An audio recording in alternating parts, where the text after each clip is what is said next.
What would it feel like to be like a Van Dijk or Sergio Ramos or just a defender that is dominating in their matches? Well, in this video, I want to give you some of the habits that professionals have and high-level players in defensive positions have that allow them to control the game, allow them to dominate, and really stamp their authority on matches. That's coming up next.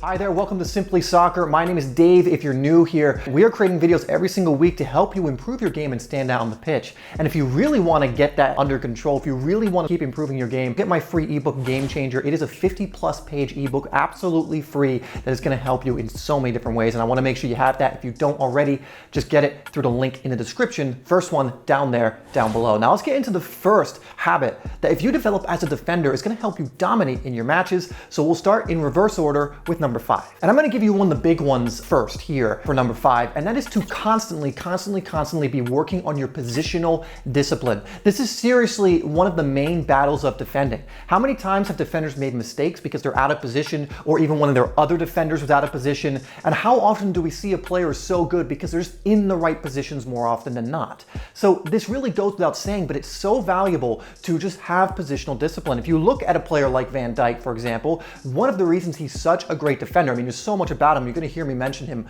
a lot in this video because he's probably the defender I've seen play the most. He has amazing positional discipline. He knows where to be to cut out attacks. He knows where to be available for his team when needed. He just knows where he needs to be based on what's happening on the pitch, where he needs to be in general. And this is something you need to constantly learn by studying these players, looking at your own matches to know where do I need to be if X, Y, or Z is happening. Because if you are aware of that, you're switched on and you're doing that, again, you are saving yourself so much headache because for being out of position, maybe the other team getting an attack or whatever else. When you have positional discipline, it's going to help you so much to just run the match as a defender. In fact, before we move on, put in the comments, I am a smart defender, because that first one has everything to do with good defensive IQ, being smart at the back and knowing what you need to do, where you need to be. So put that in the comments down below. Now let's move on to number 4. Now number 4 has to do with the modern day defender, center back, and it's you need to be comfortable on the ball and be able to pass. Long gone are the days where the traditional defender of just booting it out and not really having much skill on the ball, those days are long gone. Now again,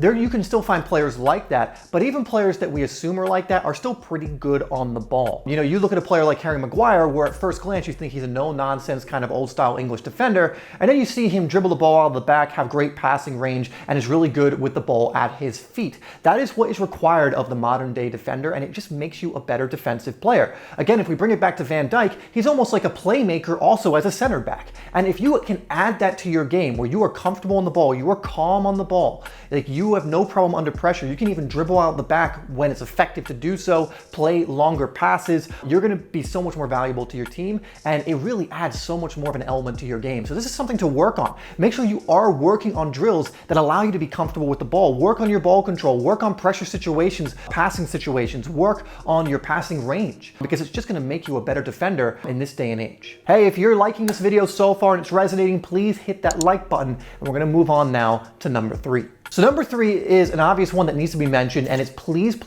don't dive in.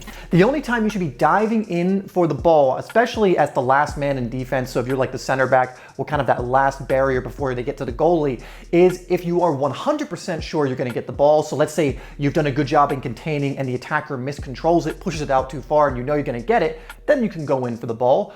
Or you have no choice. There will be situations where you need to slide in, because if you don't, it'll most likely end in a goal, or you need to go in, or whatever else. And there might even be times when you strategically foul someone and you know what you're doing. But for the most part, you don't dive in. Again, if we look at the best defenders, like the Virgil van Dijks, for example, he does not dive in most of the time. Like, watch him play. For the most part, he's able to just stand people up. He doesn't go to ground all that often. And when he does, he typically wins the ball. He's very smart about this. And the reason you do this is because if you're diving in all the time, there are going to be attackers who understand that, anticipate that, and leave you in the dust. And you now have to get back up and somehow recover. So don't dive in, again, unless you know 100% you're getting it, or you really don't have a choice. Learn to stay on your feet, learn to contain, learn to use your body to your advantage, learn to anticipate passes so you can intercept if needed, but don't be diving in all the time, because again, a smart attacker is going to love you doing this. They're going to get their body in the way to draw the foul or just take you out of the game. They're gonna flick it over you. They're gonna pass it around you. You know, better attackers know how to deal with defenders who are diving in all the time. And so you wanna learn the skill of really having patience, really understanding you don't always need to make the tackle sooner rather than later. Number 2 is one you always have to mention in these kinds of videos, and it's communicate. You know, when you are especially a player like a center back, you can see almost all of the field. You can see where your right, left back, other center back is, where your defensive center mid, if you have one, is, and you can really organize if you know what you're doing. And so you want to be a leader back there, and you want to be able to communicate. Again, I can bring it back to the Van Dijks. I can even bring it to the Maguires and players of that nature, to Sergio Ramos.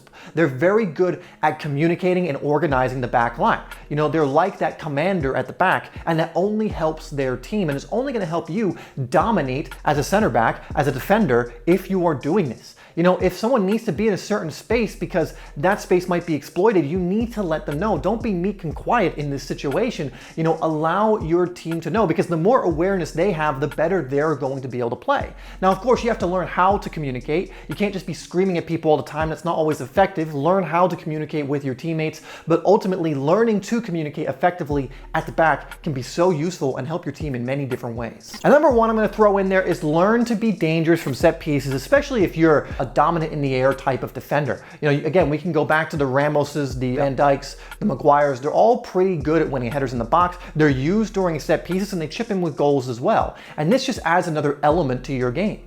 I mean, if you're a defender who is amazing with their positional discipline, you're great at intercepting the ball, reading the game, you're commanding at the back, communicating at the back, you have good passing range, and you can chip in with goals. Big defender. You need to learn how to create space to win headers in the box, not just defensively, but also attacking wise. Learn to score goals, because I think every center back should be, at least if they're at a certain height, have a certain physical presence, should be chipping in with at least a couple or a few goals if they're just working on this. Again, you see Van Dijk, the Harry Maguires, the Ramoses chipping in with goals in this way, and it becomes quite a weapon when you can have someone who's 6'3", 6'5", or even 6 feet or whatever in there contesting for headers during corners and set pieces. All right, so those are some things that are going to help you dominate as a defender. We even mentioned some things in the attack, you know, just making you a more all-round defender that's going to help your team in multiple ways. Obviously, your first job is to defend. Always keep that in mind, but then you can add some of these other things once you're really good at that to just add more elements to your game. Anyway, I hope you have enjoyed this video. All you defenders out there, I know some people complain I don't make enough defensive videos,